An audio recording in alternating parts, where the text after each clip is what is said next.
those that don't know me, I'm Brian Cole, number 339, prob novice, provisional novice with the CMRA. I've been riding with Ride Smart for, I guess this will be the 3rd year now. And yeah, so on to what I learned last month. I found it very informative. A few or several of the things that they talked about I did not even know about. Through all my experience working on my bike, I've done a lot. You can kind of see the list here. I've had the engine out of it, rebuilt the transmission, but back to that, I did not know that we were supposed to oil the clutch and throttle cables. So I guess that could explain why my throttle had gotten stiff before. I mean, it does have a lot to do with the grips as well. If the grips rub on anything, that can affect the snapback. But yeah, definitely. So I started a few weeks ago oiling my my clutch and throttle cable. I did not know about, of course, I've never tried to change the oil on a bike when it was hot. That's something you only run into when you're racing. So now I know if I ever come into that, definitely do not put a cold filter onto a hot engine. And then another thing, something that Jason mentioned, the block for the tire would be very handy, because especially doing it at Hallett, it was difficult because at first you're on, I'll go into in a little bit, but you're on grass mostly, and then the last day when I moved just onto the kind of streets that go through the paddock, because it was somewhat a mess at that point. So just, you know, right there next to the edge where cars and trucks could still drive by, I changed my tires there. And of course, like you said, you know, I got my foot underneath there trying to hold it while I'm, you know, messing with the chain or pulling the rear tire off. And then same thing on the front tire. Had I had this little the wedge, yeah, it would have been perfect. It would have helped out. It would, you know, quicken things. And it's worth every penny. Yeah, I'm sure. I'll definitely. Pricey, but oh my God. Really? You know, I know It's that like When you're 80 bucks or something shouting like that. at the tire, I know. because it won't go in. Yeah, saving your time, or you know, The dropping the tire frustration, on the right? foot or You're- something. Yeah, especially when you're sweating so bad you can't see anymore. Yeah, it definitely looks handy. And then also the chain holder as well, because I've never had one of those. I've never used it, so every time I take the tire off, it's in the way, and you kind of have to, you know, you turn it and let it sit or whatever. But that would come in handy as well. Something that I'll definitely add to my track day, race day kit.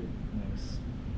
And so going through my maintenance repairs, just like my laser pointer. Oh, whoops. Yeah, good. There you go. All right, I'm new to this. Of course, the first thing that everybody does when they get a bike usually is change the oil. Eventually, you know, or not right away. But Eventually, some people that's- just wait like 2 years to do that. Yeah, some people wait way too long. But, Spend way too much money. Right. You could Yeah. possibly damage your engine and all that, but it's a fairly simple job. And all you have to do is unscrew the filter. Granted, that was the other thing that you were talking about, that you like crushed your oil filter, Yeah. and you had to take it to the dealer. Yeah. And Get it when I off. saw that, I was like, oh man, if you would have asked me, because that's how I learned to change it. When my dad taught me when I was 13 or whatever, he's like, oh, if you're having trouble, just jam a screwdriver, hammer that puppy through there, make sure it goes all the way through, and turn it out the other side. But yeah, it definitely comes in handy, because sometimes you have to do that. You can get the ones with the grip on the outside, which helps, but that's not foolproof. It's not always going to work. It's all about torquing it right when it When goes you're on. putting it on. Because it's very easy. It'll easily go another 2 turns. Mm-hmm. But if you use a torque wrench, it'll stop, and then you just leave it. You have to resist the urge to tighten it until it won't go anymore. Yeah. Because that's when you have the problems taking it off.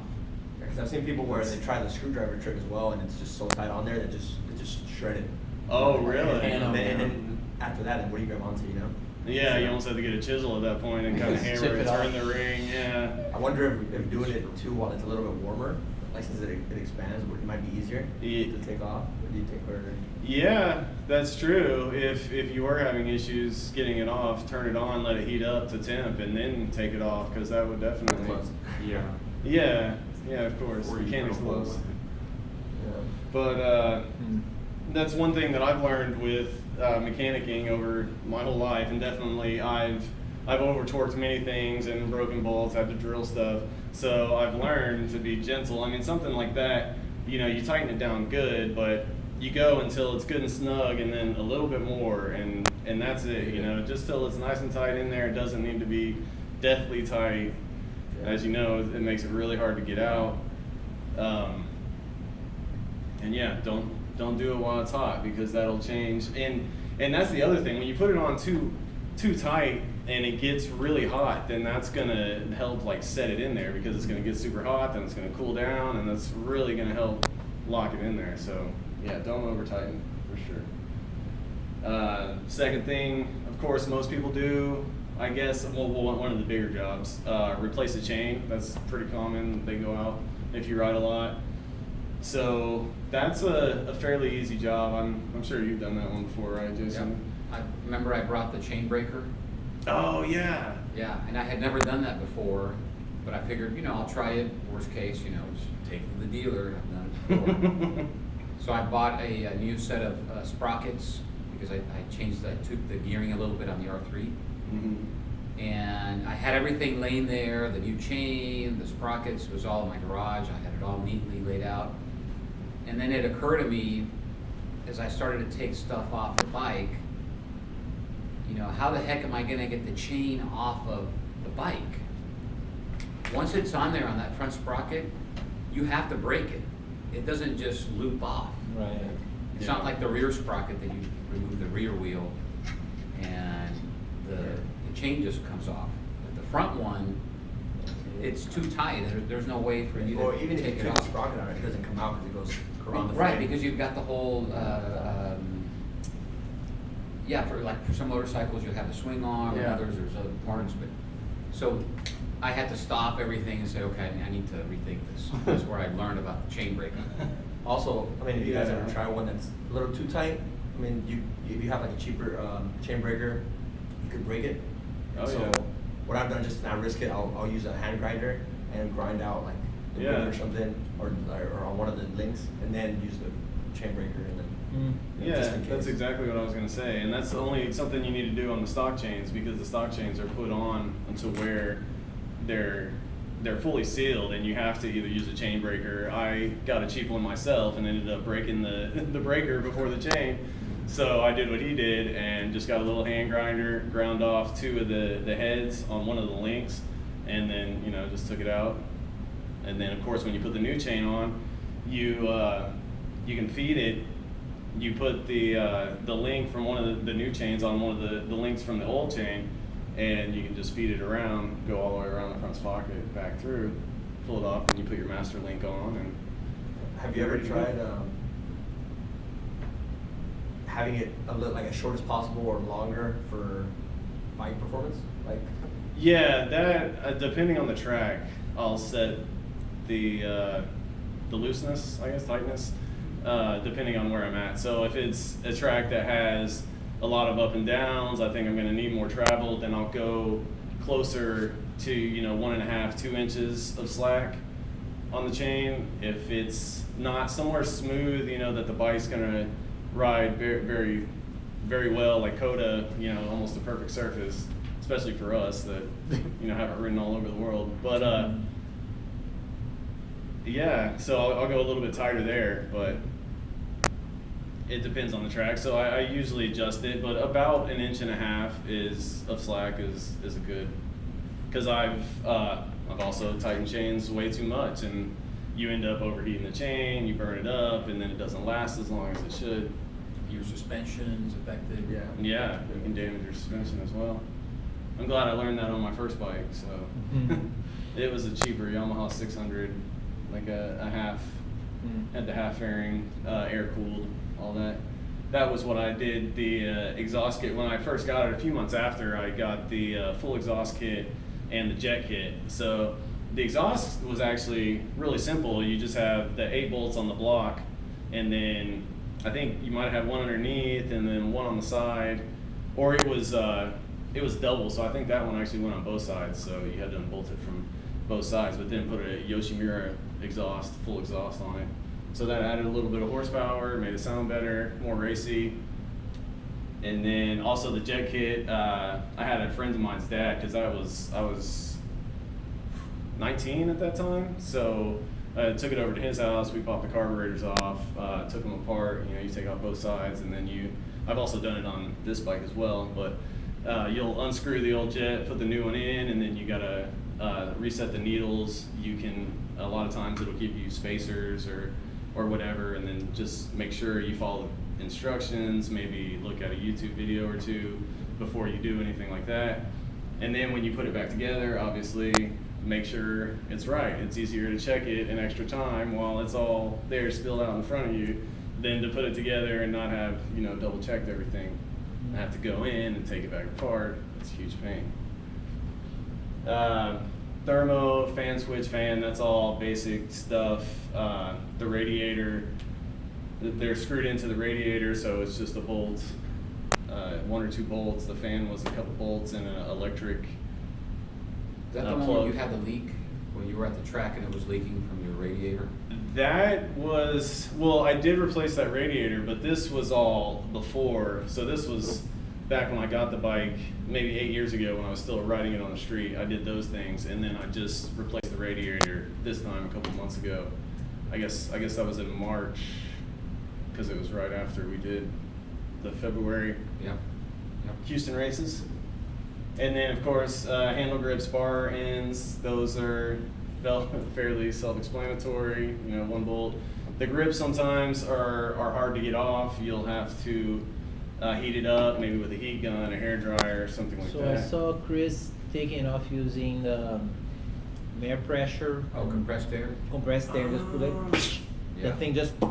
Oh, so Yeah. he put it right in the little Like underneath crevice it. between Yeah. them and Yeah. just blew Put it in and there, slid off? Just blew it, yeah. Wow. So it's okay. like, okay, that's smart. Okay, see, that's a trick I didn't know about. Yeah, as when I well, saw, it's like, so- yeah, no And then on the doubt. way on, it should be easier, right? Because it's not dry, Right. like the glue's not dry. Right, but yeah, getting it off it. Yeah, it also depends on the grips too. I did have one pair that was, extremely hard to get on, and I ended up putting it all the way on, and it was too tight. So then I had to take it back off and grease it, and put it on to where it wasn't like stuck on there and wouldn't go on all the way. So it is going to depend on the different grips that you get, but You just probably still use that air trick too, on the way on, right? Just blow. yeah, I would think so. If you can get it started, and then Yeah. I've always used hairspray. I take some out of my wife's closet. And we were gonna, I think we did it for We did your it. grips. Yeah, the one on left, that's Yeah. right, yeah. to Because put them it- on or to. Yeah, to put them on, you Because it squirt a helps little us. bit, not, soak it.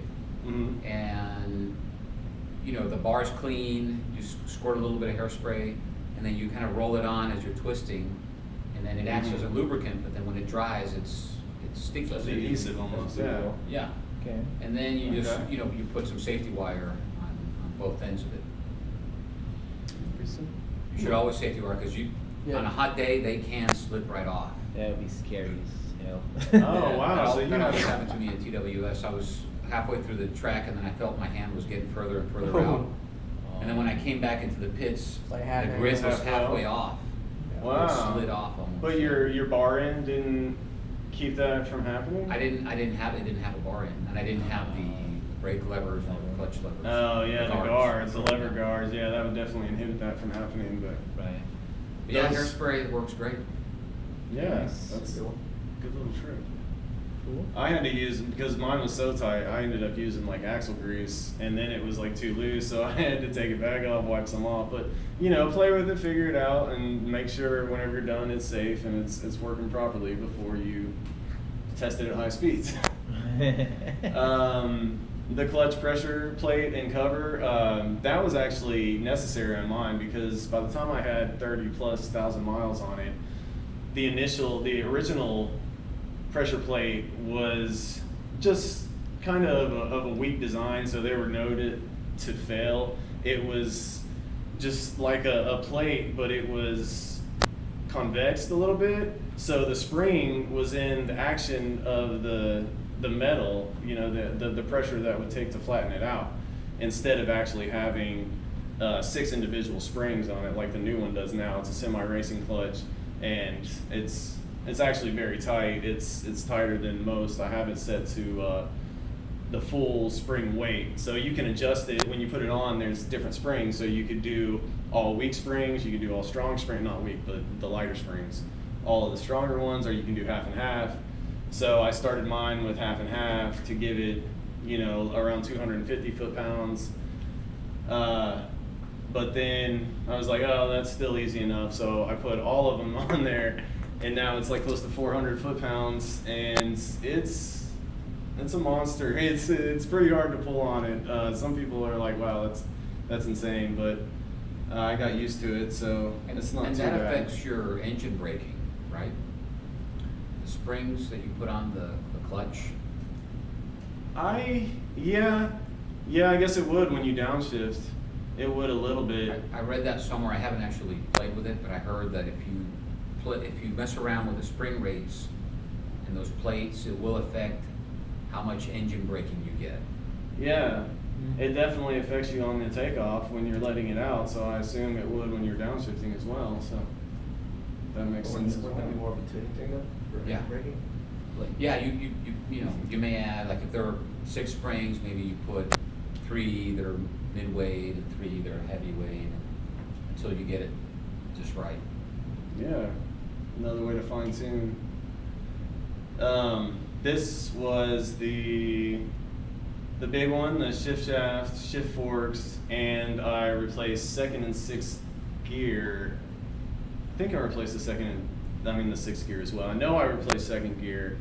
I believe it was 6th as well, yeah, because they meshed together and the pieces were dog-eared. So basically I had to take the whole engine out of the bike, turn it upside down, take off the oil pan, crack the case apart. This job took me about a month and a half, and the reason for this was, well, I didn't have the money to pay the people to do it. It was going to be about $2,000 to have somebody do it, and I had the time, but the reason it took so long was so I took it apart, and I had it most of the way apart, but I didn't have all the tools, so then I had to go get another tool and then, you know, take it the rest of the way apart. Then I figured out what was wrong with it. Got a little advice from one of the mechanics at the Yamaha store. I had him look at the gearing and the shift forks and everything, the gears. And then I had to order the parts, so, you know, that takes at least 5 days. Started messing with it again, didn't have all the parts, had to order more parts, so it dragged on for a little while, but when all was said and done, I got it done right. I did a lot of studying. Before I did this, I had, like they were talking about last month, the service manual, so I had it on my desktop. I also had it on my phone, because this was right after smartphones came out. I think I had the HTC 2 or something like that. And so I could sit there and just, you know, pull up the appropriate screen, the page, and just look at it while I'm doing it. I'm like, okay, this is this, this is that. And then when I put it back together, I went ahead and did it 3 times to make sure that it was functioning correctly, that I had it down pat, and you know, checked it before I put the main shaft with the gears back in and bolted it all back up. And it turns out that it was mostly the shift shaft that broke, so I probably could have got away with just replacing that. That is the shaft that comes out of the side of the engine that your lever goes to. Because it had cracked down the middle, essentially broke, it wouldn't go above 3rd gear. But once I got in there and started taking it apart, I found out, and this was a common for the 99R1, their transmissions were noted for being hard to get into 2nd gear, and so that would lead to problems with the shift fork in the 2nd gear. So I found when I got in there, the shift forks had wear on them. The dog ears of the gears, that's these little like metal pieces that help lock the gears together when they turn and they click in and they'll move out. They all had wear on them as well, or the 2nd and 6th gear, so I went ahead and replaced that, and it did change the length of my 2nd gear. the 6th gear stayed the same, but I added 10 miles an hour on my 2nd gear. I can now run it up to 115 instead of 105, which is insane for 2nd gear. But You I can mean, get to considering new 105 on R1s. second gear. What's that? You can get to 105 miles an hour 115 now. on second gear. Yeah. Yeah. A stock, it was 105. Wow. Yeah, the new R1s do like 90, 95 in 1st gear, I think, right? That's about how much mine. Well, I'm 14, and before I went down a tooth in the front, it Yeah. was almost 100 miles on 1st gear. I have to check my BMW, but I'm pretty certain it doesn't go that high. It's probably pretty close. I don't know if you've Really? ever ridden it that hard or redlined it. Yeah, it's like Oh, crazy, yeah. but- Well, I'll just check one of my Well, first or videos, second, at but- Coda, back straight. I can't imagine like a 35-mile-an-hour corner where you need to be in 1st gear to actually No, but move. I'd rather it's leave it too in twitchy. second. Yeah, I exactly. usually stay in 2nd gear because of that reason. Yeah. And when you take it down to 35 or 40 and you're in 2nd, as you're leaning, you can roll on and it's still perfect. If you downshift into 1st, then it Yeah. just makes Oh, it Yeah, seem yeah, like Yeah. It's risky. it's very sketchy. It's not smooth like the MotoGP bikes are. I'm sure they're a lot nicer. Just a little bit. Yeah, for Little bit. $2 million bike. And then of course the brake lines. I didn't do that till recently. That was once I started going to the track days and I started talking to guys and they were like, "Oh yeah, you should get metal brake lines because they work better once if it's a hot day and then the brakes get hot." So that gives you the strength that they won't expand like the rubber That's stock the braided brake lines. brake line? Yeah, the braided metal lines. Gotcha. And that was also a very simple job, just a couple screws at the top and at the bottom and run them through and no big deal. The master cylinder that came after the crash last year, that's easy, just 2 bolts on the top, and if you're doing the lines at the same time, that makes it even easier. The calipers, one time when I had my bike sitting for, this might apply to other people, it was, I don't know if it was around that time that I rebuilt it because I think it had been sitting for a while. And then when I got everything fixed and I started riding it again, I let it sit a little bit more and the calipers had locked up. The pistons inside the calipers got to the point where they wouldn't open and close properly. So I couldn't move the bike around in my garage at all. It was like the front was locked up. So I had to take the calipers off and pop all the pistons out. That's something you do with an air compressor, and that actually is a trick that kind of has to be learned because it's easy to pop one out, but then once you got that one out, then you got to figure out how to get the rest out. So you can use a series of clamps or kind of like alligator clamps, the big ones, to hold 1 or 2 in as you pop the other ones out. And then of course there's little, what do you call them, seals or gaskets in there, and you replace those, clean everything of course, clean the pistons and all that, replace those and put them back together. It wasn't really that hard of a job except for figuring out how to get all the pistons out. Plugs, that's a pretty easy job. That's self-explanatory. I think most people have done that. You just pop the wire off, pull them out, or unscrew them, pull them out. The power regulator, that was under the seat in mine, 2 bolts and a plug, very simple. So most of these things, the fiberglass fairings was a little bit the full race fairings because I had to drill them myself and figure out exactly where all the holes were. There's a few spots that because how my bike is designed, the fairings have like divots in them, I guess you could say, so it fits up against the bike, the block or whatever, and so that was easy. But the other ones where they match up together, that was a little bit harder because I had to measure them exactly, mark them, and get them just right. And tires, wheels, and brakes. Brake pads are easy, just take the calipers off. You do need to expand them usually before you take them off, because then once it's off and if the pistons are not pressed back into the caliper, then you won't have enough room for the new pads, because the new pads have a lot of meat on them and you have to adjust for that. Tires and wheels I didn't learn. I did all this other stuff before I figured out how to do the tires and wheels properly. I could rebuild a transmission, but I couldn't freaking put a tire back on right. And that was something I learned through trial and error. The best thing that I learned was just to put down like a towel or a piece of cardboard or whatever.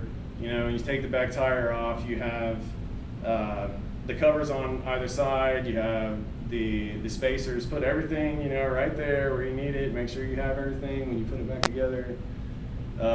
If you forget one of those things. Yeah, usually the back one's the one that they give you a hard time. Have you done it, Claudio? You said you were gonna do it this weekend? I'm gonna go grab the wheels tonight, and then I'll try to put them back on tomorrow. I'll save like 2 hours just to get that done properly. We'll probably hear about it at the next BTT. You bet. Yeah, it'll be good for you to get it down and practice, because Yeah. I know I need it too.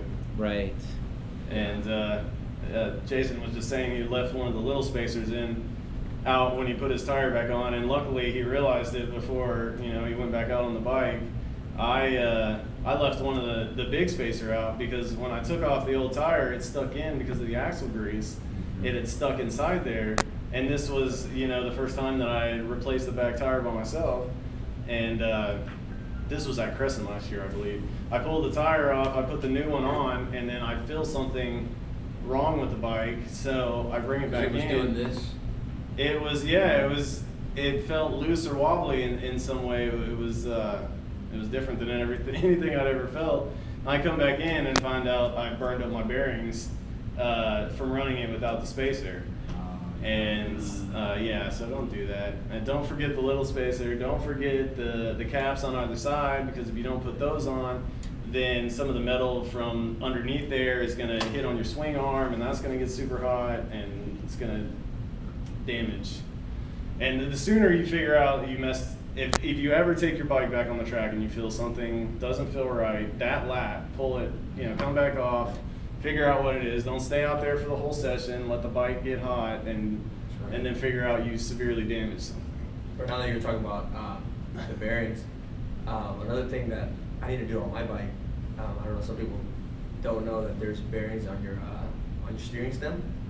So sometimes whenever those are worn out, it makes your steering a lot harder to like dip into corners, or, you know, like any kind of input you put in is a lot harder because everything's like rubbing against each other. So that's Huh. something.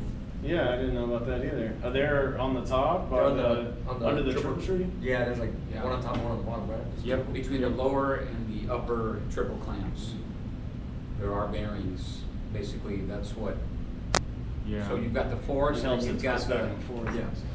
the middle piece that makes Yeah, it yeah. steer. Yeah, so the bottom Yeah. has one on top. Yeah. Oh, okay. You'll see it because it's you know, go straight down. Yeah. Another problem with this is you can't use your front stand that if it picks it up from the forks. You would have to. Yeah, there's Yeah, a lot you of have to get friction that. there, you Yeah. can't tell, yeah. You have to get the attachment that goes underneath the frame and lifts it Yeah. up. Yeah. Actually, jack stands on your frame sliders, if you happen to Yeah, have any, that they're works. conveniently located. That'll I'm work like, as well. Wow, dual purpose application there. I've seen people hang them Yeah. from rafters Yeah. from the Yeah. garage. Okay. Yeah. Yeah. Yeah, use ratchet straps or something and get it up there. All right, so on to Hallett. All right.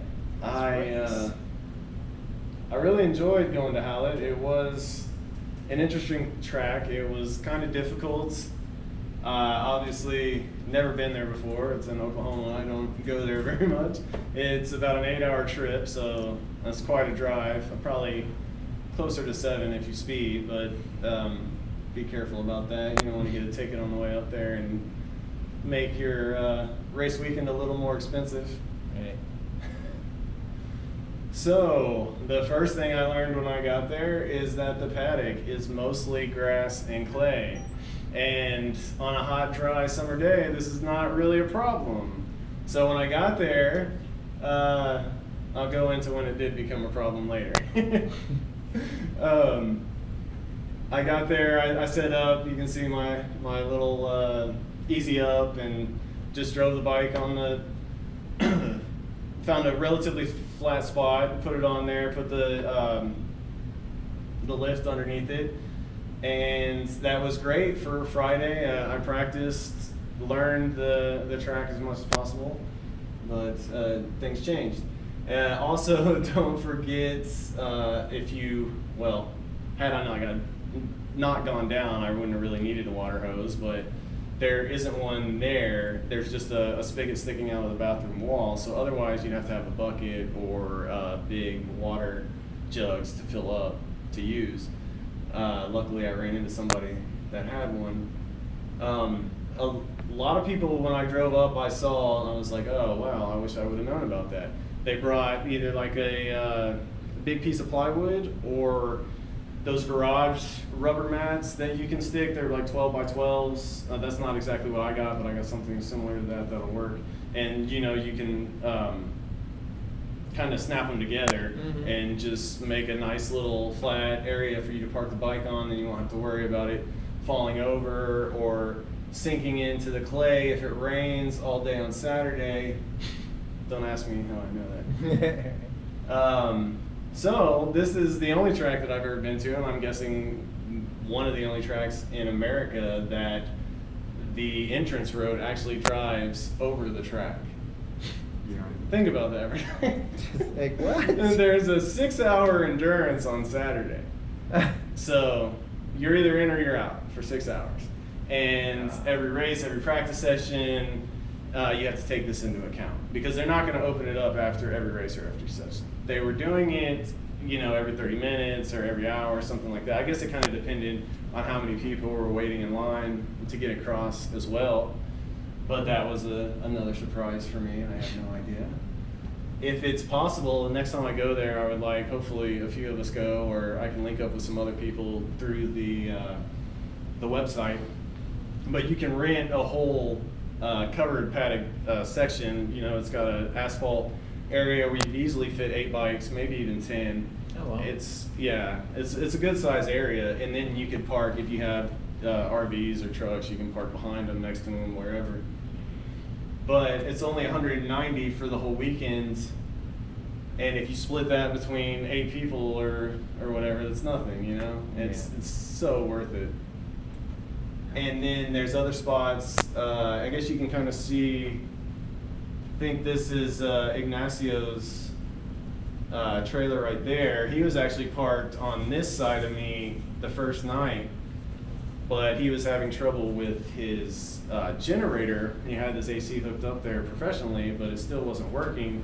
It was pretty warm, so he couldn't run his AC without the power. So he moved it over to here, and he rented. I'm not sure on this. I'm just kind of guessing because of New Orleans. I think it was about $40 a night for the areas that weren't covered but still had power. Could be a little bit cheaper, probably not much, if any. There's a counter with breakfast and lunch, decent food. It wasn't great, wasn't horrible. You know, they'll have hash and eggs, toast in the morning, or breakfast burritos, something like that. And then you can get a burger, or they'll have a special, whether it be a pulled pork sandwich, something like that. Cleveland is about 15 minutes away. It's got several restaurants, a big grocery store. It has a couple restaurants. Well, I looked it up. I think there was 5, maybe. I don't know. I didn't actually go. When I actually went there, oh yeah, there was a lot of driving around. It's like, oh, that one's closed and out of business. Oh, really? Yeah, there were about 2. I take that back, 3. Maybe in that 3? count. Okay, I know there was a main like Mexican restaurant where most of the people were going. Yep, that one was open. Yeah, that one's been there for a while. It's a little bit different than the Yeah. food we get here, but they said it was good nonetheless. I didn't end up going. I was thinking about staying there before the race weekend, but I ended up camping out in a tent and saving that couple $100. So I actually got through the weekend cheaper. It was only about $400. It's probably my cheapest race weekend ever.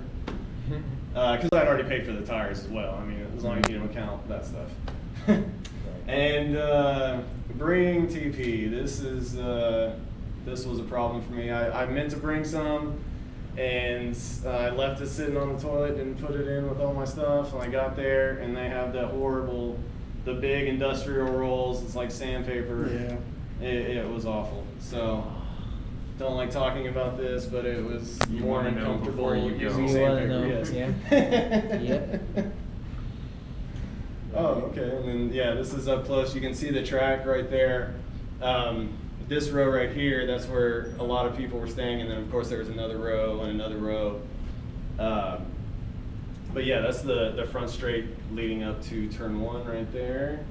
And then this was just a good picture. It's great country out there. It's on the side of the hill. It's cooler than Texas. I liked it. It was a gorgeous area. And then this is the infamous Oklahoma red clay. It is not so bad when it's dry, but when it gets wet, oh my God, what a nightmare. So I'll go into that after all this. This is the track. You have your real pictures right here, and this goes through and takes, I don't know all the turns for the names of the turns, so that's why I asked him to throw this one in there. That kind of helps to learn dead horse turn, coyote turn. So it's virtually all blind turns. This is a fun fact to know before you go out there, because as soon as you pull on to the straightaway, you cannot see anything around the turn. So the first turn is like away and off camber, falling to the left, and so you make that turn. It's a relatively fast turn, and then you have a blind straightaway with a big hill on it, so you cannot see what's on the other side of the hill whatsoever. But you're supposed to go flat out because it's Straight. yeah, it's a straightaway. But That's like Barber. it's Barber has a couple of turns like that. Oh yeah. it's a Going little up hard the hill, first flat couple out. laps. I bet. Jesus. Yeah, it was nuts. Throwing to the fact that on a big bike, if you're in second gear, as soon as you come over that hill, it just lifts up. And even if you let it down as easily as you can using the throttle it's still, every time I got it down, it would do a little wiggle like that. And so finally I was just like, I'll just put it into third gear and take it easy. Well, easier. So I'm still accelerating, but I don't want to do a monster wheelie over this blind hill. And so you come in, the hill is right here. Will this, if I click through, will it bring this picture up? Yes. Okay. The hill is right here, and then you come into this hard turn right here. This is one of the difficult turns, like I said. Well, it showed in the. Let me go back. It's a small and tight track. Virtually all blind turns. The most difficult turns I found, turns 2, 6, and 9. This is a little turtle pond right here. So this is turn 2. And why it's so difficult is you're going downhill, you cut hard left, and then you're going uphill and back into the right. So you want to actually go deep apex right here, kind of late brake and come out wider, so when you make this left turn, you're set up for the right going out. I was making the mistake of apexing too early, and it was making it more difficult on the way out. Okay. That's one of those that's a slow corner. Just pretty much straight up and slow. Deal with it. Yeah, and figured out do it several times before you kind of give it any kind of speed, because I mean I see the experts hauling butt through there kind of, but it takes a while to get used to it, so treat that one with respect for sure. And then you come through, you go up another blind turn, a hard right. You can't see anything until you go over the hill, and then it's a turn back left, which is mostly blind because you're going downhill, and then the track is turning back in left. And this is a fairly quick straight. You come into this turn, which is also downhill, decreasing radius to the left, and then as soon as you make the apex, it's back uphill to another straightaway. And there's a nice bump exiting. Yeah, yeah. This is the one that gave me problems. This is where I went down. I'll go into that more later. How bumpy is it compared to like Angleton, MSRH? Oh, it was way smoother. Wow. It's I didn't notice any bumps at all. That one little one that he's talking about, I guess Were you dealing with water too that really determined where you could make a line through a corner was where the weepers were and some of the puddles out there. No, we didn't actually have any water. It was still Mm. green on Sunday morning, which is when I went down at that turn. And I think that might have had something to do with it because it hadn't fully dried out. You know how they sweat after it's been wet, and Yeah. it hadn't fully dried. But that I didn't notice that turn. Oh, you want to talk about bumps? Okay, yeah, turn 9, yeah. I didn't Okay. have trouble with this one really. But you come up here, another blind turn to the left. You cannot see anything over Yes. until you get over the hill. It's a cutback right, and then a little short straight to here. You also kind of want to late apex this one. I usually come into here, break into here, and then cut over so I can hug the candy stripes right here because there are a lot of bumps right there. Oh my God. And it's like that rubber asphalt, that black tar.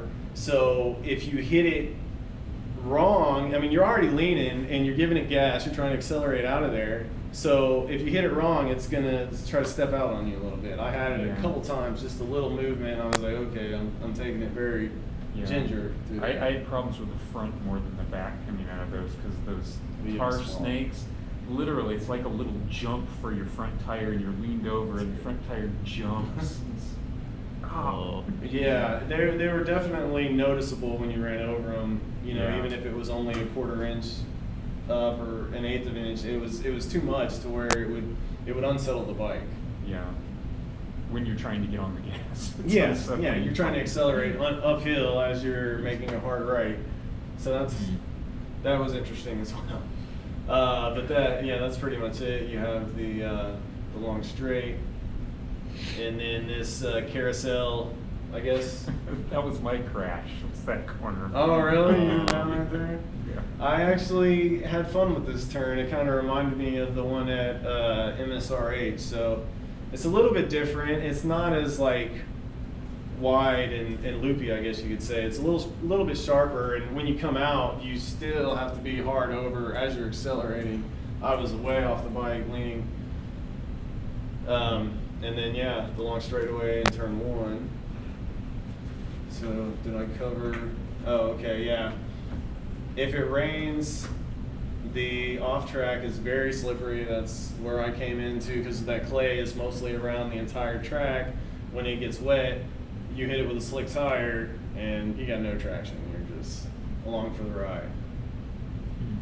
And luckily I was going slow enough when I had mine that it wasn't a problem. This kind of gives you a little better look. So, at turn 6, you can see that there's multiple changes as it comes in. It kind of banks and gets a little bit sharper right there, and that's where I ran into my issue. So it was the second practice on Sunday. It had still been damp that morning, and that's what I was saying. It rained all day Saturday, so the entire paddock was soaked. I did not move my bike at all Saturday because that was all the endurance races, and I wasn't going out at all. So it was sitting in that spot that y'all saw earlier on the clay. When I dropped it down, I couldn't move it at all. It was insane. I had to push it while I started it up, warmed it up, and I had to get on the gas while I'm pushing it to get that to drive out. It was, it sunk down an inch or two into the clay. And then, so I get it over further. There was a little area that you couldn't really see in the picture. There was a bunch of rocks next to the road there. And I was putting it right there. I was going to set it up, but then this guy I met, Patrick, that was right next to me, he was like, some of the people just set it up on the road there, put it right next to the grass. So that's the only way you're going to get it perfectly flat. So I was like, yeah, you got a point. So I rinsed off my tires. I had all that clay caked on there. I had to rinse it off, clean my bike up, and then put it up onto the road. And then that's where I kept it all of Sunday, just right there. So after I cleaned it up, I went out. The first session was decent. I was just trying to test the track out, see how green it was, if there were any wet spots. So I had a decent first practice, and then the second practice that morning, I was, getting a little more comfortable. I was feeling it out. It felt pretty good, and I was starting to speed up. And then that turn that I showed you, did it? Oh wait, I'll go back. I'll have to go back all the way. Yeah, we'll do this one. Did you get it on video?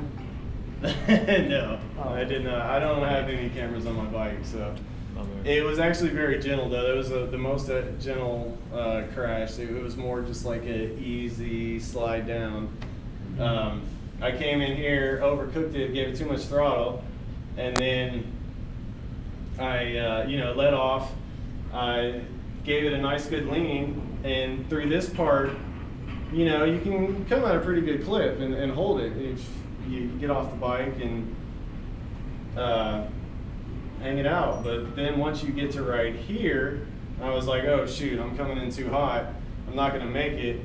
And a part of me thinks, maybe I should have just gave it all I had, leaned as much as possible, gave it a little throttle and tried to make it.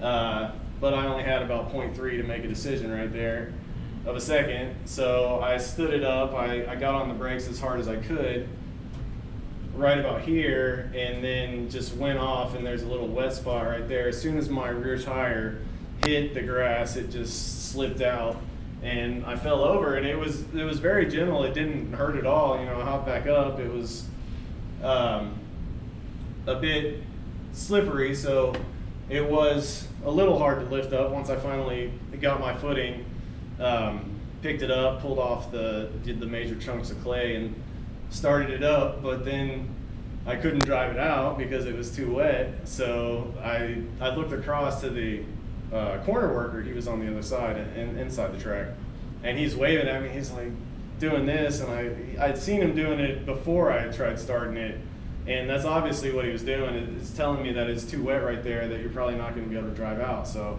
I hopped off the bike. I pushed it 3 to 6 feet out of that wet spot, and then I was able to get on and rejoin the track. I mean, that was right at the end of that session. I had a good session. I'd done 5 laps or whatever already, and then I was sitting on there on the side of the thing for several minutes, but it was over at that point, so I just drove it up onto the track and eased it back into the the paddock.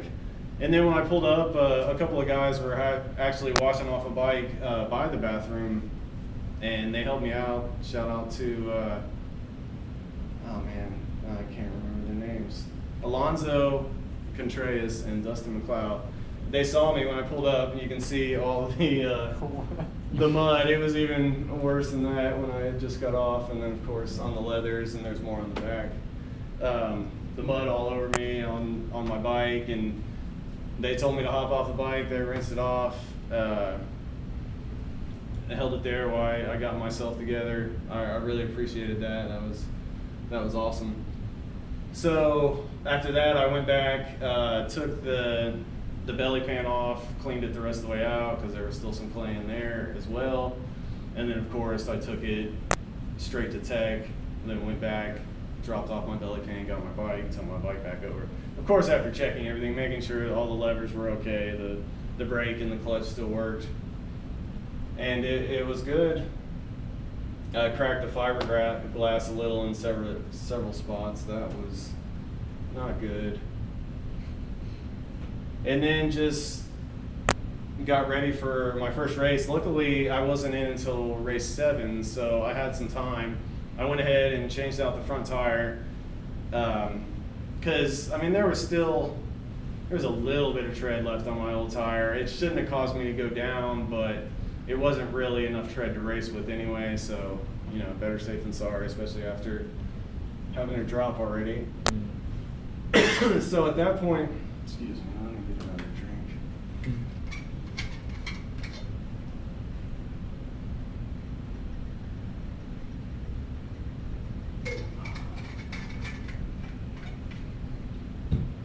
So got everything back ready for race 7. That was the Superbike A novice race, and I was gridded to start in row 4 on the left. I think that's the first position on row because he goes 1, 2, 3.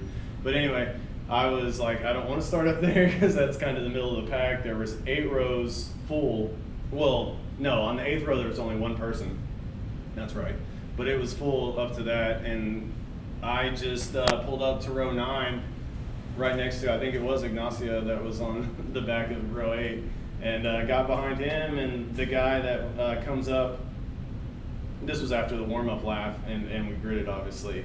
The guy comes up and checks you off, and he never said anything to me. I'm sure he saw the mud on, and of course I'm wearing my Prom Knob t-shirt. He's like, yeah, he wants to start at the back, let him.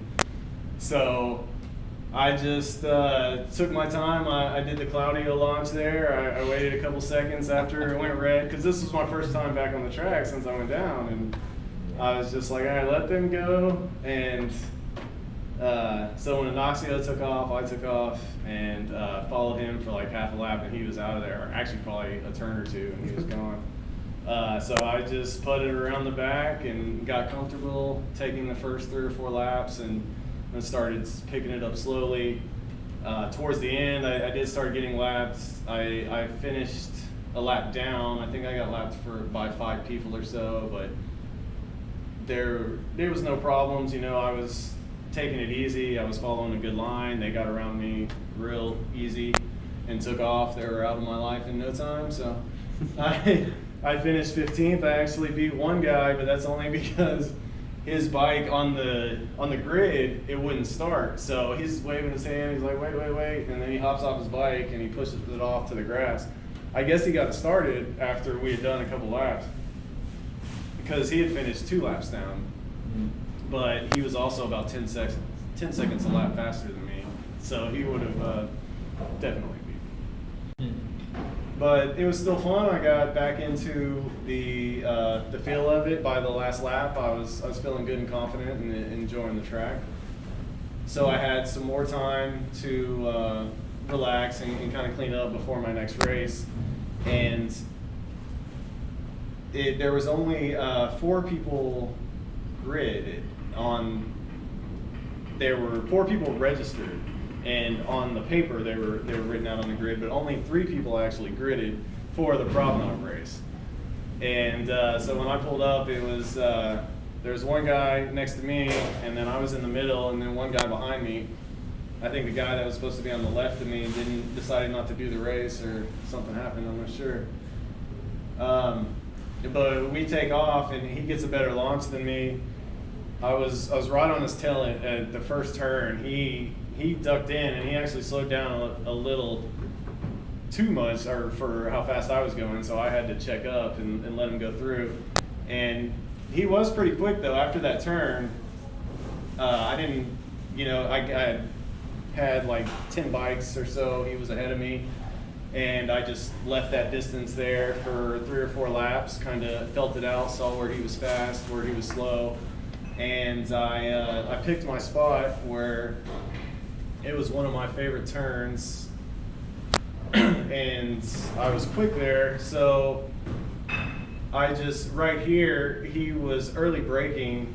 I just cut on the inside, maybe the 5th lap, I think, and then just took this right turn, and he tucked in behind me and just followed me the rest of the race. He finished about 2nd behind me, which is pretty close on a 8-lap race. My fastest time was a 1:35, but I won a Prom Knob race, so yeah. Congrats, man. And I got a sponsorship envelope, which is kind of like a gift certificate at this level. I'm sure they get better once you go like if you win an A Superbike novice race, or if you win an expert race. I'm sure they get a little bigger. You get a set of tires. Yeah. Nice. Yeah, that would definitely help. So I didn't even know that I was getting an envelope when I turned in my transponder. She's like, "Oh, you're Brian Cole? I have this envelope for you." And I was like, "Oh, cool." And it was a $75 gift certificate to Sport Rider Coaching with Jim Duggar. That sounds fun. Yeah, I definitely want to go out there and check out ECR once it's all new. And I have the envelope here, and also, The sponsor list. So when I went in when I picked this up, she was like, "Do you have a sponsor list?" And I was like, "No, what are you talking about?" And she's like, "Well, get this form and you got to write down any of your sponsors or potential sponsors." She gave me a warning. She said, "If you win another race next time and you don't have this sheet turned in, then you won't get your prize. So next time I go, I will be turning this in." Of course, I wasn't expecting to win a race either. So, but you never know what's going to happen. So they didn't give you like a little trophy or anything? No, no trophy. Bummer. I don't know, did they even hand those out for like the Formula One expert and all that? I could have sworn I've seen them. I've seen pictures of guys holding up a trophy, like Marcelo, you know, he sent me a picture when he won. That's right. Houston. You know, it's not a fancy trophy. It's, you No, know, some $10 little trophy. cheapo, yeah. It'd still be cool to put it on your desk. Well, yeah, it's definitely something to have if you have a motorcycle room where you have all your stuff, your memorabilia, things like that. Yeah. I hope to have a room where I'll put all my stuff, my old helmets, leathers, things like that. Pictures from Lair. Yeah. Cool. Any questions or anything Sounds like a great weekend. about how? Yeah. Yeah. It was fun except for Saturday, which rained most of the day, so I was hiding out in my truck and playing around on my phone or reading or trying to take a nap, whatever it was, because it was coming down off and on all day.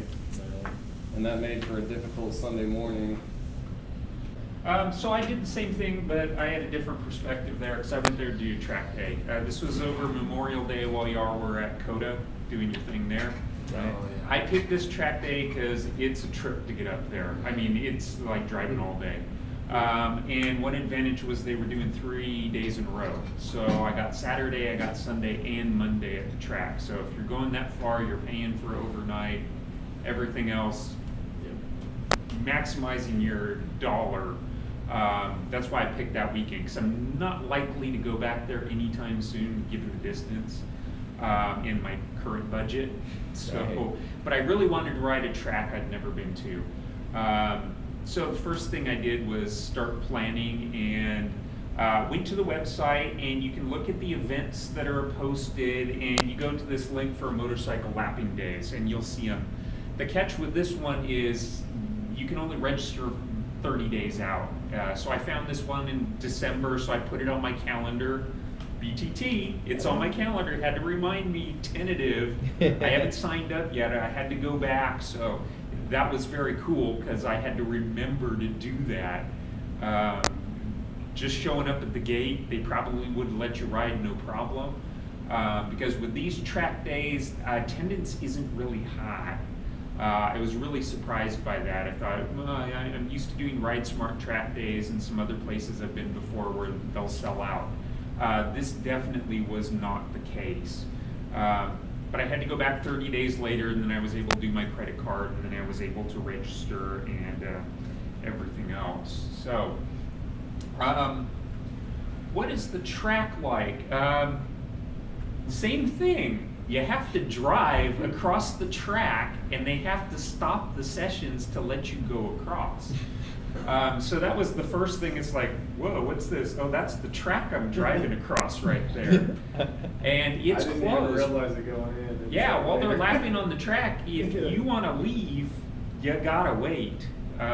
So this has other implications. You know, if they have to bring in an ambulance or something like that, they got to stop the track. So that leads to some unusual rules about how the track operates that I thought, well, I don't get it. Because when you're reading it online what the rules of the track are, you go, what is this backwards place with these strange practices? So that was one thing that was out of the ordinary. The other thing here that, Brian, I don't think you got to do that I did, was it's kind of like Crescent. They run the track in both directions. So on Saturday, I ran it clockwise like Brian did. On Sunday, it's a new track again. We ran it the opposite direction. And I gotta tell you, it's kind of like Crescent. If you've run Crescent both directions on the 1.7, it's a different track. There's definitely one way I gelled with a little bit better than running it backwards. So the quarters, we raced counter. Counter, yeah. They always do it counter. Something like Crestwood, Yeah. one clockwise, one counter. Yeah, it's counter both times. Yeah. So, and as Brian pointed out, there's a lot of blind corners. There's a lot of blind corners. So I did my research, BTT, one of the planning steps is go and learn the track. So I watched a whole bunch of track laps trying to learn the track as best I could. And one thing I didn't notice from the video when you're looking at it through a fisheye lens, you don't really notice the blind spots and the elevation changes. This track has huge elevation changes. It's one of the reasons for so many of the blind corners, because you can't see over the hill. So you look at the map here, it looks really flat, and you look at Google Maps and it looks really flat, but it's very different once you're there. You're pitted kind of at the top of the hill, looking down on a lot of the track. There are bleachers in turn 9 there that you can go stand up there, and you can actually see a pretty good portion of the track, even though there's a lot of elevation changes. The other item there was when I went, it rained every single morning. Usually within 2 or 3 sessions, there was a dry line and it was good. I never had any major traction issues, even riding the Daytona, which has some good torque if you're really getting into it coming out of a corner. So that was one of the differences in where it pools and everything else there. Other difference about the track, it reminds me of some other tracks. It's bumpy, but there's just a lot of tar snakes everywhere, a lot of sealer. Turn 9 that Brian was talking about there, that corner there, turn 9, 7, 8, and 9, it's very similar to Crescent on the short track, where you come up the hill and over the hill down into a bowl and you come back out into that right-hand corner. It feels very, very similar to that. Because as you go over turn 8, that's a blind corner. You got to have reference points and you just got to flick it in and know where you're going. The lines feel very, very similar to Crescent on the 1.3. I would say my line's almost identical on that corner. The catch for me on 9, putting that together, was to late apex it and get my body over the curve. Because there are bumps there. Once you know where the bumps are and where not to put your tire, it goes really smooth and you can get on the gas going up that straight following that one. But you really have to learn where the spot is and really be on your reference points.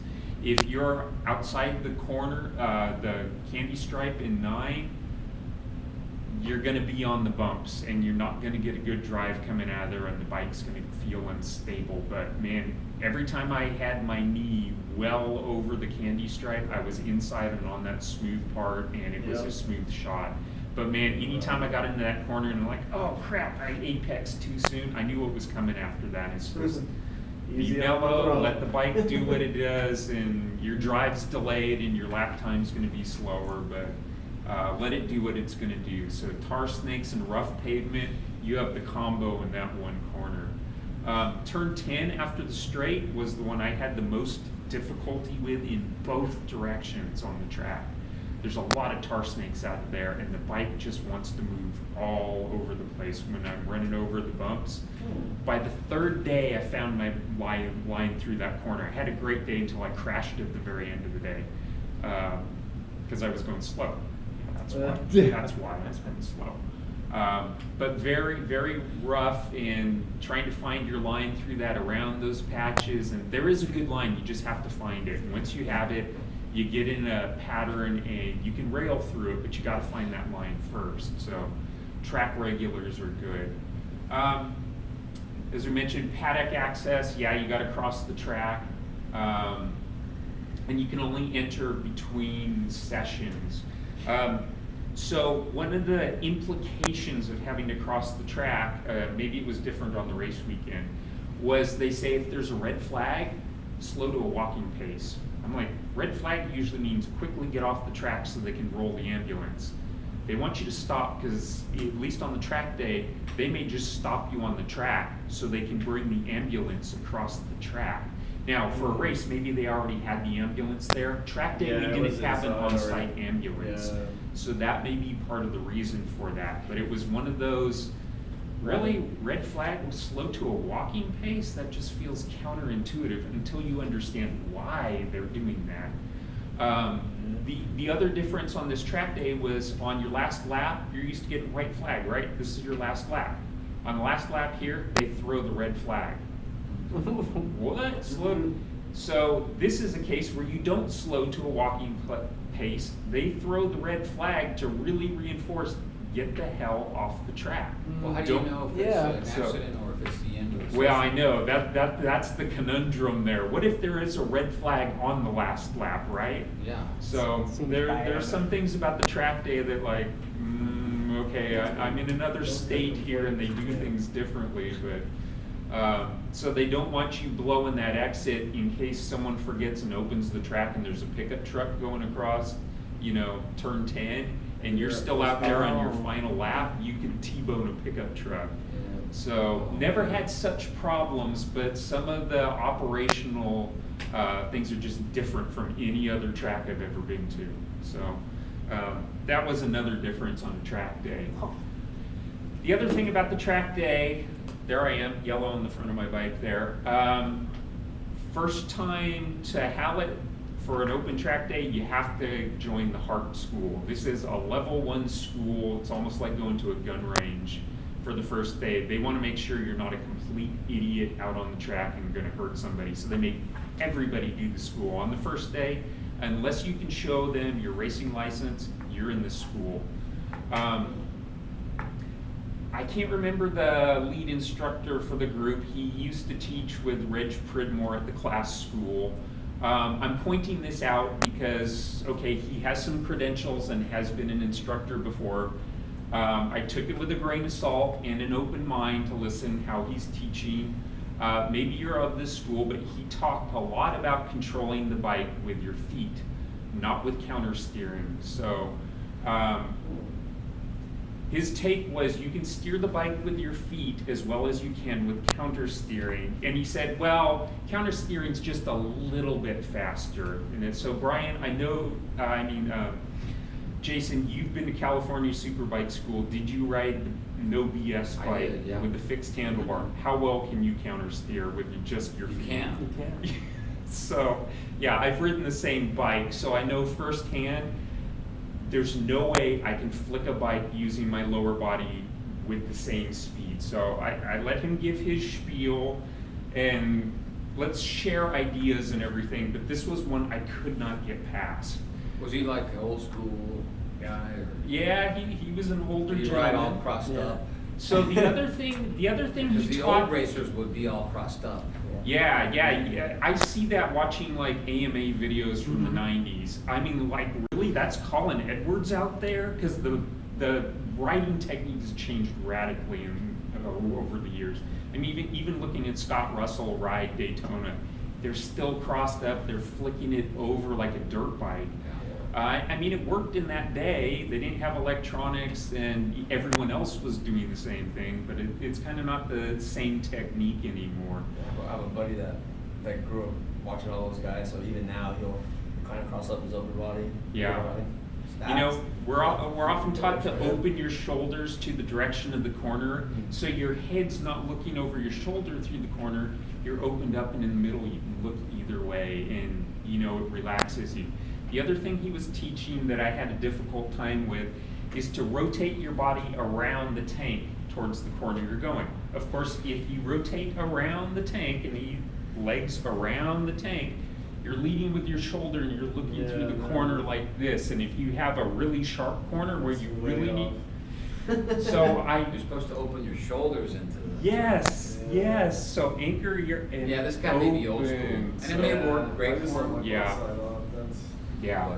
So there were some differences in riding techniques. So, okay, I'm taking the school, making sure I'm at least as safe and not a risk to other people out there. But I think as a newcomer, I may not have been getting the right skill set. How much of that did you have to endure?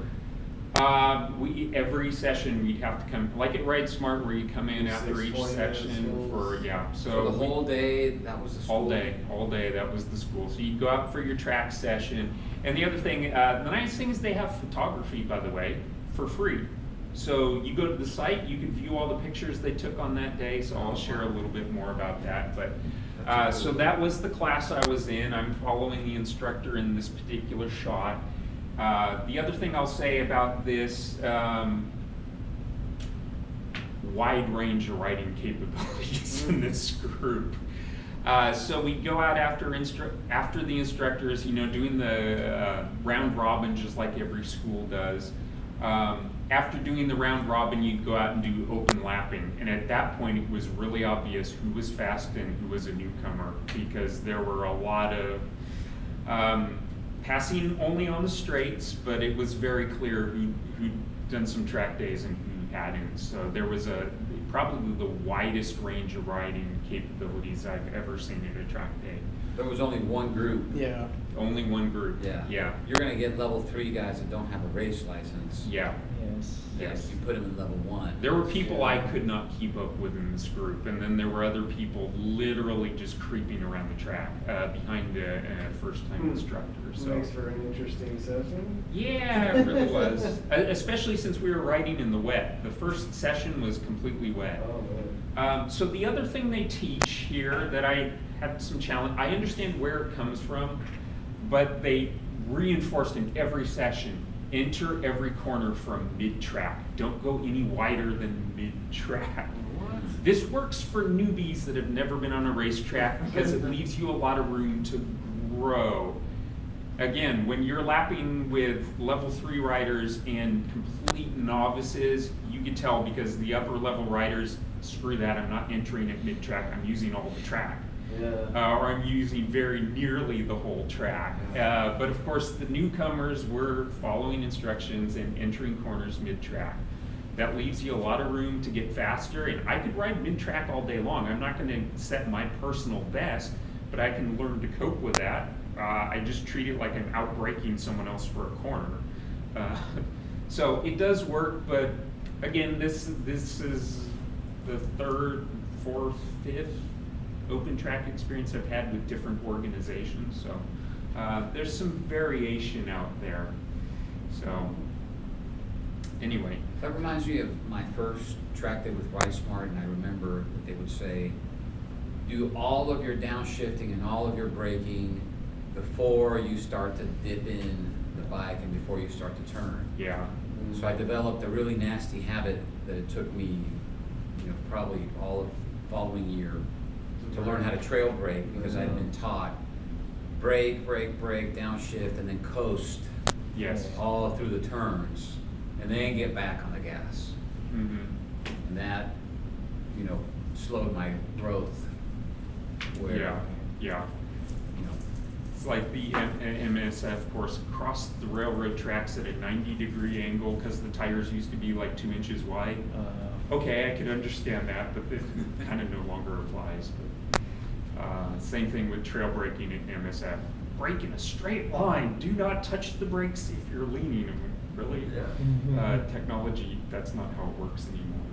Yeah. Anyway, so the other neat things from the track day was that, again, photos, they had a photographer out there. There's a limited number of photos, but you could go view them at lunchtime, and they're all free. You can view them at the end of the day, so you can see how you were riding, you can see your body positioning, and some of those interesting items here. The video, I'll click on it in just a second here, but the other thing I really liked about this was the covered paddock. There are picnic tables in here, there's electricity, and there's awnings on, at least on a track day where there's only 20 riders for all 3 levels. I pretty much got covered paddock space, and everybody else I rode with, there was usually 3 to 4 guys with me. So that was kind of nice because it was hot out there, it was raining in the morning. So I liked that part of it. Drainage was good, the paddock wasn't overly filled, you're at the top of the hill, so you could almost coast down to the start line. So that was pretty cool. And the other thing additionally was that they took some slow-mo videos. So this is turn 9, that's that downhill with all the tar snakes. This guy on the blue bike crashed on his very first lap of the very first session he was in. I was actually filming him, so I'm trying to stay behind him, but he went very, very wide. A few laps before that, he went extra wide and off the track into the grass, into the clay, which has, forget it, there's no traction, it's snot. And he had a brand new bike. I mean, literally brand new, and he was waxing it before his first section. Oh, wow. He literally made it about a quarter mile before his bike. He had to go hose it off. I'm impressed he didn't damage anything because that clay was so slick. There was nothing to grab on and tear anything off the bike. But he managed to get it back together. So he has some of that on his YouTube. I did a video of him for 2 laps just so he could get some technique ideas. This is the second day here. I rode in the intermediate group on that day. So, and that was going the opposite direction. It's like, okay, learning a new track. This particular corner, you're coming off a straight, going downhill. Hard left, tar snakes, bumps, you name it. But if you hug that candy stripe where I am there, and I would consider myself pretty wide on that corner. Normally I get my knee on the candy stripe there coming out. But I'm trying to keep him in front of me. You learn the line, and the line is pretty consistent. But it's tricky when you're cresting a hill. It's a straightaway cresting a hill, so it's blind.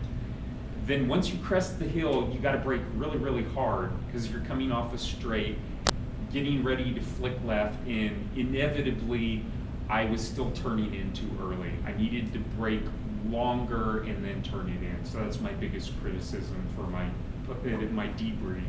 Right. For those track days. So that was kind of neat to see the slow-mo video because I really got to watch what was going on there. Let's see. Okay, so putting together my plan for the track here was to learn the track. First day, it's like, where does the track go? Because again, when I was surprised by all the blind corners and the elevation changes here. Because I did not get them on YouTube. It's like, well, it seems relatively flat, and you tend to think the blind corners are just because the camera's not pointing where it's going. But when you have 180 degrees of vision and peripheral vision, you realize, wow, you really can't see where the corners go. Mostly cresting hills, you can't see what's on the other side. So you get your reference points, and you learn to turn before you get there because you know when to turn. As Brian was pointing out in turn 6, that's coming downhill, left-hand corner. It has good banking there, but you got to find the smooth line for it.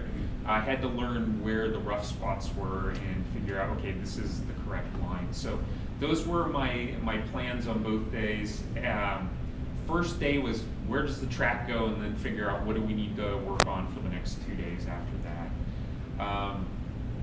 The thing that worked the best for me was to get my damn body over the curbing, which bit me later, but really it's like, get over the curbing, because Chris has pointed this out to us at MSRH so many times. The smooth spot where there's positive camber is usually a foot off the candy stripe, which isn't far, but that also makes it easier to get your knee down consistently. I'm hitting the same spot each corner, physically hitting the same spot because the curb's elevated. You don't have to have your knee on the ground, you're just kissing the curb at the curbing as you go by. So that was my main thing, get turn 10 down and get turn 6 down after I looked at my data, after kind of getting a feel for how the track works. So, these were my lap times on the first day in the Hart School. This is just an overview of where I started. You can see a lot of variability there. I had a 158 for the first lap warming up. It was still a wet track. Got down into the 140s and started to stabilize around 140. And by the end of the first day, I was down in the 136 range, and I'm getting to the point where I could reasonably consistently ride that pace. So that was my first day running counterclockwise. And it's nice to have the data to look back on where you're at. So the next day we're running counterclockwise in the intermediate group. And I can see the progression continuing. I'm getting the speeds down more than they were before. Not up in the high 38s, but you know. You got pretty fast there, 134 too. Yeah, It was a little easier. and you can see clockwise. that's lap 9, so that's at the end of the session. And Yeah. again, this was my best for that particular day. I think you're ready to race. Those so- lap times. Yeah, well, the other thing that was going on here was I regretted not doing it. I went up for the track day weekend. I thought I had more tire. And on this particular day, I was literally eating tread wear to the point where there was nothing left. So I started riding with a different tactic. I was not carrying corner speed. I was lifting the bike up before I would apply any throttle. Because I was trying to save the tire, and I only did half a day on this day. At around 2 o'clock, right before Chris got there, because I never saw Chris on that Saturday, I called up Cycle Gear in Tulsa and said, I need a tire. This is not going to make it another Oh, track they don't day. have a tire guy there on They track didn't days. have a tire guy there. They had a guy that would have changed the tire for me if I had one. And the Yeah. killer is I have a brand new tire in the garage before this. I'm like, nah, you can make it. It can make it. It'll be fine.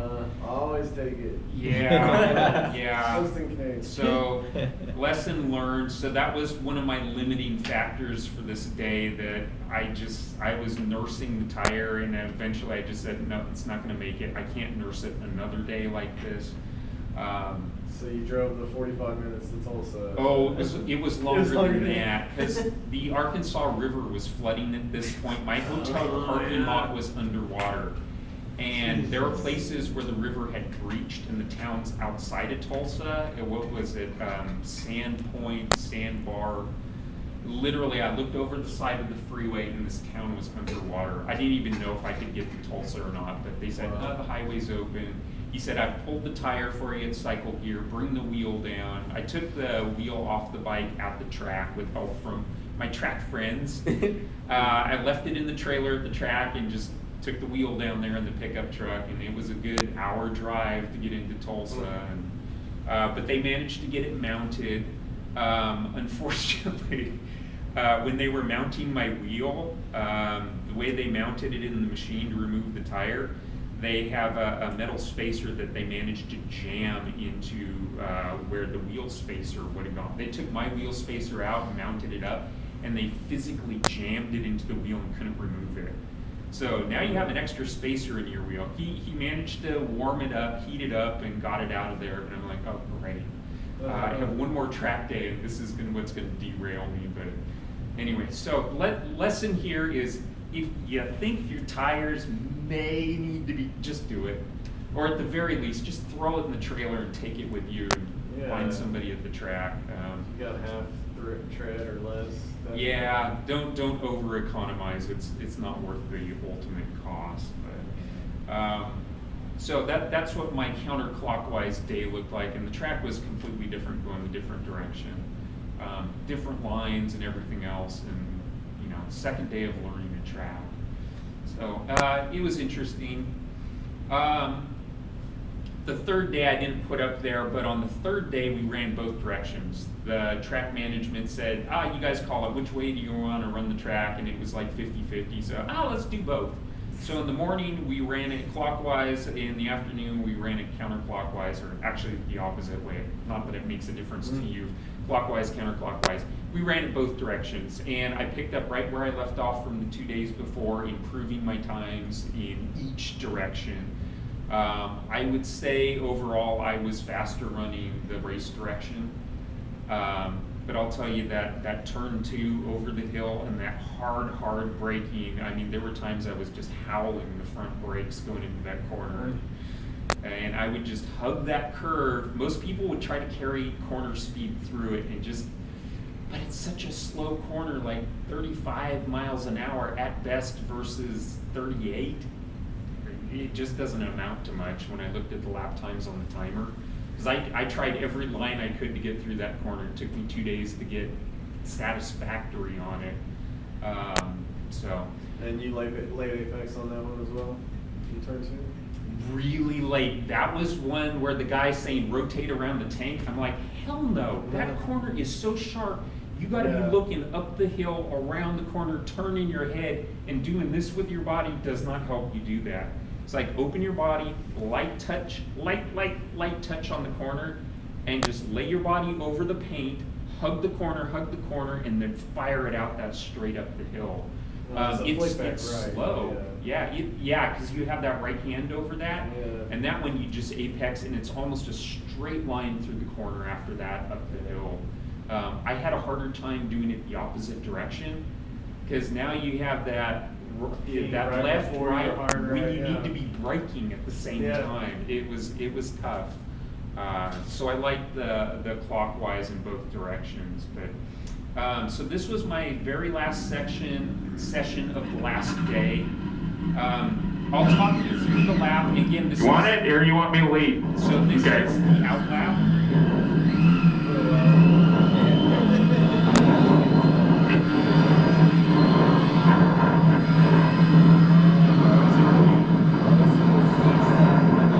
Okay, so then, yes, you can see this is line corner, turn one, and we're going up the hill. So it's line, you can't see over the top of the hill. Oh, excellent. Up over the top of the hill, it's blind. Now you can see we're headed to this turn two, braking markers on the left. I'm gonna drive it in really deep, hug the corner, hug the corner, hug the corner. Now fire it up the hill for this right-hander, apex it over the paint, and up the hill. There was a turtle on the straight at one lap. The track looks thin. Yeah. That's right. You can't see where that one goes. And this corner is very long. It's kind of a carousel. Hold it. You're constantly finding I can take it faster. I can take it faster. So we're left down the hill here to Brian's crash corner. So I'm going to go out wide. This is the mid-track entry. I didn't like hug the corner, lean over the paint. There's a bump where those marks were on the pavement. This is where it's kind of like crescent on the 1.3. You're going up the hill, you're going to be making a left and cresting the hill into a right-hand corner. So it's blind, flick it over right. You just stay to the inside, just like crescent here. Stay out wide, you want to get over the paint here, miss the bumps, and fire it up to the straight. Again, I'm still on my out lap. I'm just cruising at this point.